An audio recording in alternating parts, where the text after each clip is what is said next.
Waiter, sir কেমন আছেন? এই তো আলহামদুলিল্লাহ। যাও, আমার জন্য সকালে নাস্তা নিয়ে আসো। Okay sir. এই যে স্যার আপনার নাস্তা।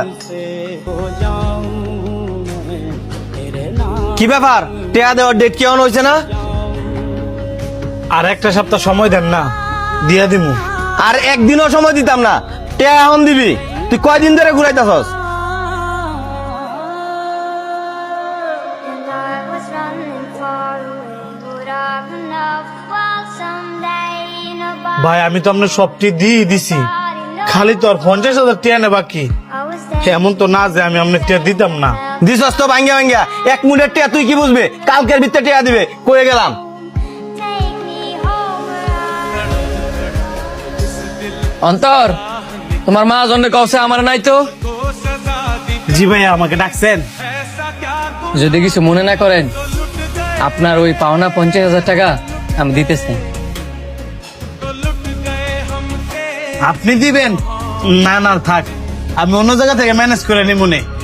কেন, আমার তো টাকা নিলে কি সমস্যা? না না, বিষয়টা তেমন না।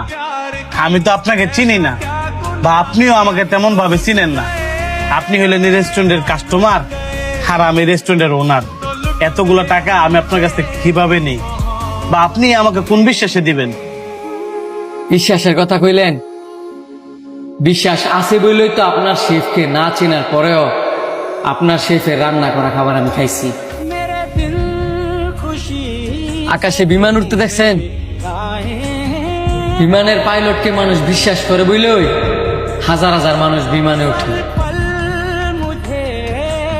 গাড়ি চালকরে বিশ্বাস করে বলেই মানুষ গাড়িতে ওঠে। নাবিকরে বিশ্বাস করে বলেই কিন্তু মানুষ জাহাজে ওঠে।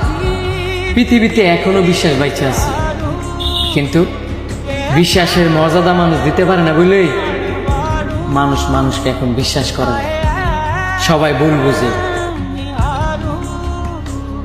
আমিও কিন্তু আপনারা বিশ্বাস করতাম না, যদি কিনা আপনি রেস্টুরেন্টের কিছু না হতো।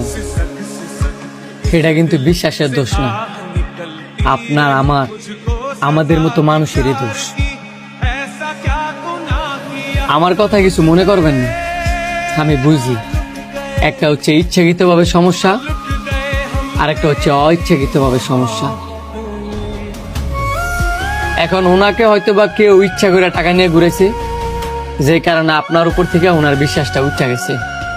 কিন্তু আমি আপনারা বিশ্বাস করি বলেই কিন্তু কইছি